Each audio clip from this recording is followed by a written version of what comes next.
Coming back to the hero of the moment Sunita Williams, இந்தியர்கள் அனைவரும் ரொம்பவே எதிர்பார்த்துட்டு இருந்து அவங்க பத்திரமா வந்துடணும் அப்படின்ற ஒரு விஷயம் தான். கூட 3 பேர் இருக்காங்க, அவங்க பேராது உங்களுக்கு தெரியுமா அப்படின்ற மாதிரி கிண்டல் கேலிகள்லாம் சமூக ஊடகங்களில் பார்க்க முடிஞ்சது. இப்போ Sunita Williams she is almost 60 வயசு நெருங்கிட்டு இருக்காங்க.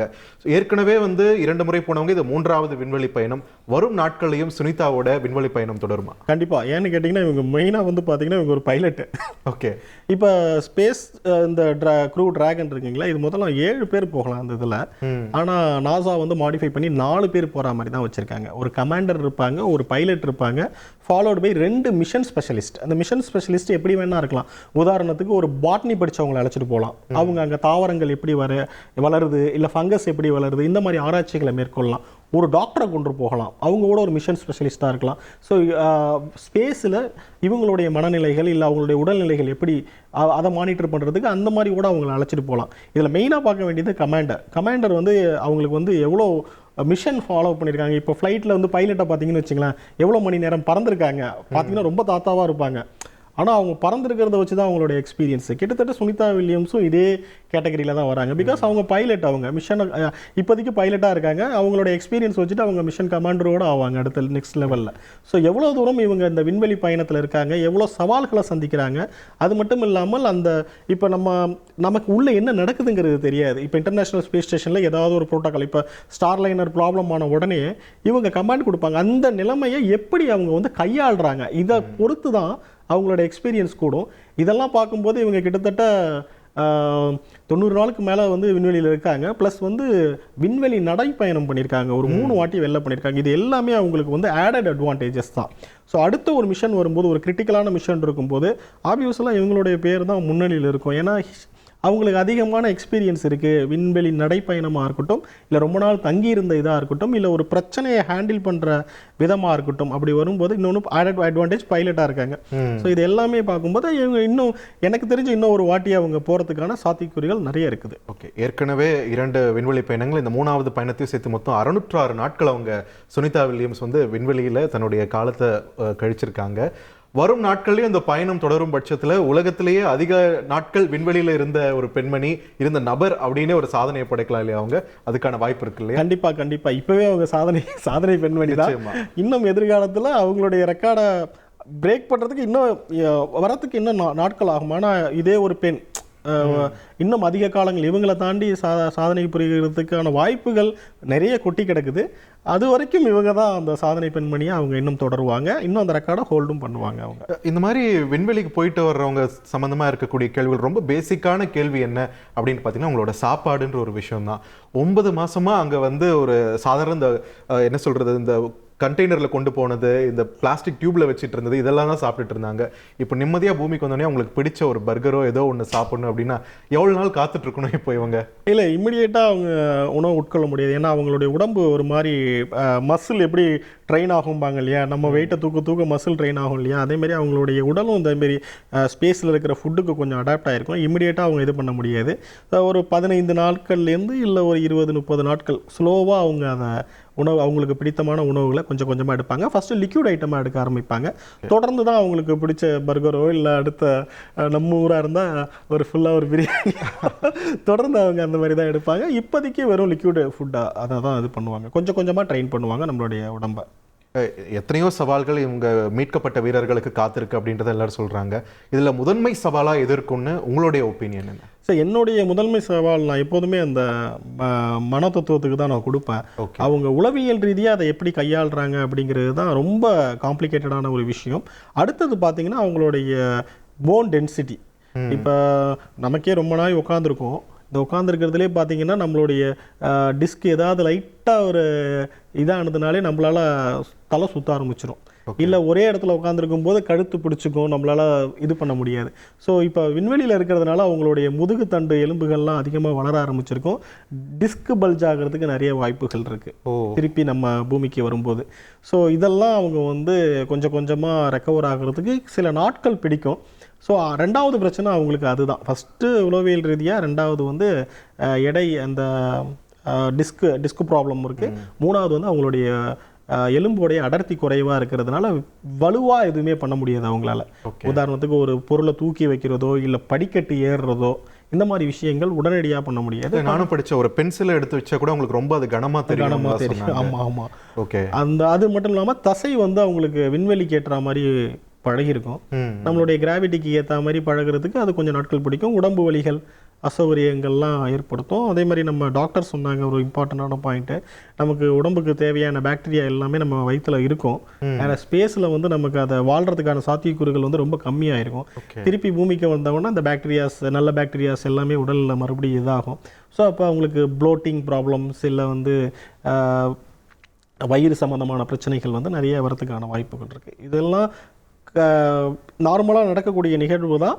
பட் கொஞ்சம் கொஞ்சமாக அவங்க ரெக்கவர் ஆகிடுவாங்க, நம்ம கண்டிப்பாக நம்பலாம். ஸோ இத்தனை மாத காத்திருப்புக்கு பிறகு அவங்க வந்தாலுமே அவங்க பிடிச்ச உணவை சாப்பிடவும் பிடிச்சவங்களை கட்டி அரவணைக்கவும் கொஞ்ச நாள் அவங்க காத்திருக்க வேண்டியது. கண்டிப்பாக கண்டிப்பாக கண்டிப்பாக. Okay. So at the end of the day இப்போ பார்த்தோம்னா இந்த க்ரூ 9 வந்து இந்த சுனிதா வில்லியம்ஸ், புட்ச் வில்மோர் 9 மாதம் அங்கே மாட்டிட்டு இருந்ததுனாலே அதிகமான ஒரு அட்டென்ஷனை கிராப் பண்ணியிருக்கு அப்படின்ட்டு சொல்லலாம். இதுக்கு முன்னாடி இந்த மாதிரி யாராச்சும் சிக்கியிருக்காங்களா? அந்த மாதிரி யாரும் மீட்கப்பட்டிருக்காங்களா? இல்லை, இப்போ இதுக்கு முன்னாடி 2 இன்ட்ரெஸ்டிங்கான சம்பவங்கள் இந்த மாதிரி நடந்திருக்கு. குறிப்பாக பார்க்கணுங்கன்னா அப்போலோ 13 அப்படின்னு ஒரு மிஷன் வந்து இந்த மாதிரி ரொம்ப சுவாரஸ்யமான ஒரு மிஷன். அது சம்பந்தமாக ஒரு ஹாலிவுட்டில் ஒரு படமும் இருக்குது. அப்போலோ 11 வந்து நம்ம ஆம்ஸ்ட்ராங் எல்லாம் போய் நிலவில் போய் தரையிறங்கினாங்க இல்லையா? அதை தொடர்ந்து அப்போலோ 12, அப்போலோ 13 ஒரு டீம் போனாங்க. அவங்க வந்து விண்வெளியில் போய் ஆக்சுவலாக நிலவில் போய் தரை இறங்கணும். பட் அவங்களுடைய ஃபியூவல் டேங்க் வந்து போயிட்டு இருக்கும்போதே வெடிச்சிடும். ஸோ தரை இறங்காமல் அவங்க என்ன பண்ணுவாங்கன்னா நிலவை ஒரு சுற்றிட்டு திருப்பி வந்து பூமியில் வந்து அவங்க வந்து தரையிறங்குவாங்க.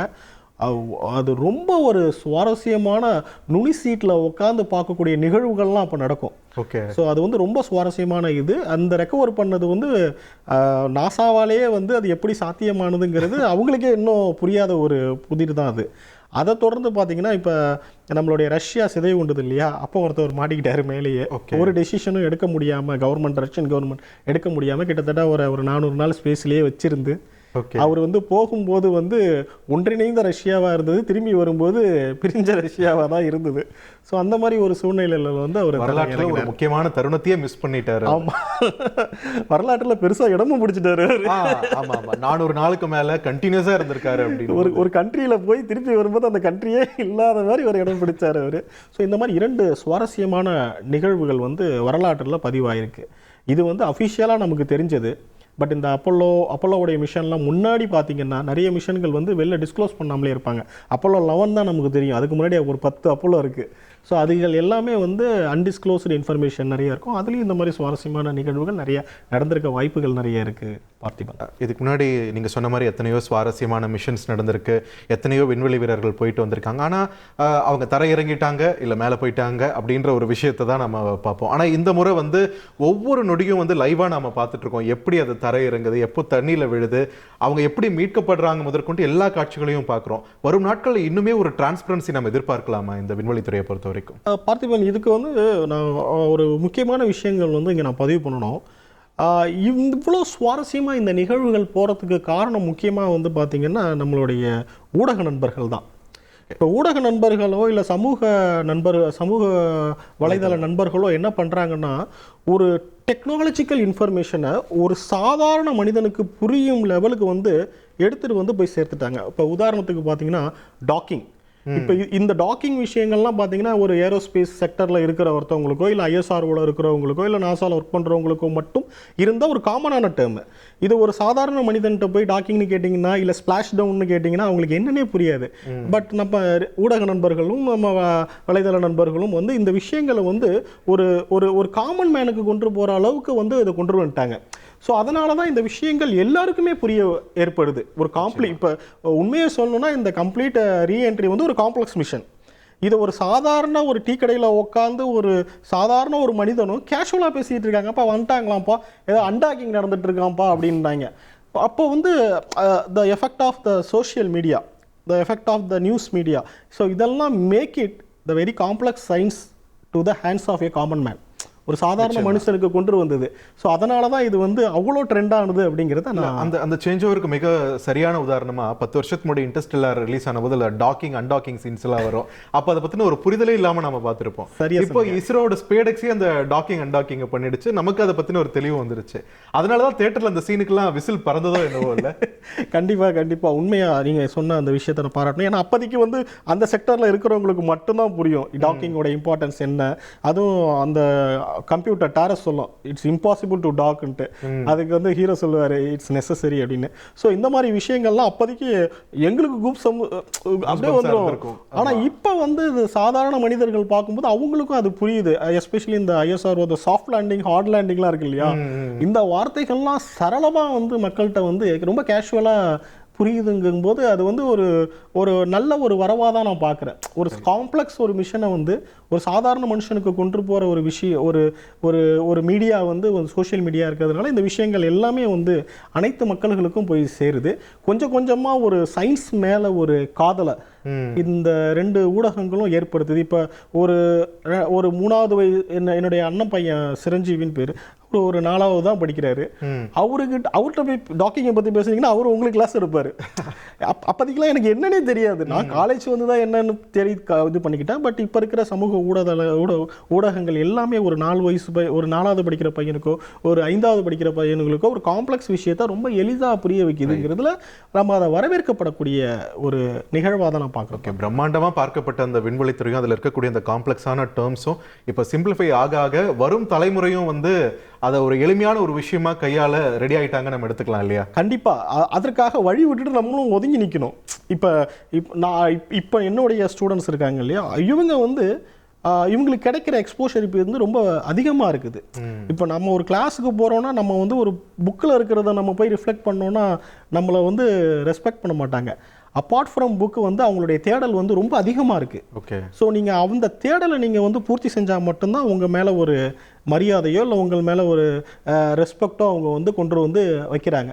ஸோ அப்படி ஒரு ஜென்ரேஷன் வரும்போது அதுக்கு ஏற்ற மாதிரி நம்ம அடாப்ட் தேட வேண்டியதாக இருக்குது. நம்ம நிறைய படிக்க வேண்டியதாக இருக்குது, நிறைய தேட வேண்டியதாக இருக்குது. இன்ஃபேக்ட் இந்த இன்டர்வியூக்கு வரதுக்கு முன்னாடி எந்த நியூஸ் வந்தாலும் நான் உட்காந்து படிக்க வேண்டியதாக இருக்குது.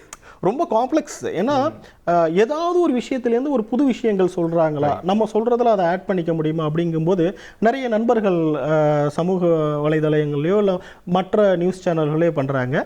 இவங்க எல்லாருமே ஒரு நல்ல ஒரு அழகான ஒரு சயின்ஸை வந்து மக்களுக்கு காமனாக கொண்டு போகிறதுல இவங்க எல்லாருமே பாராட்டுக்குரியவர்கள். நன்றி திரு கவியரசு.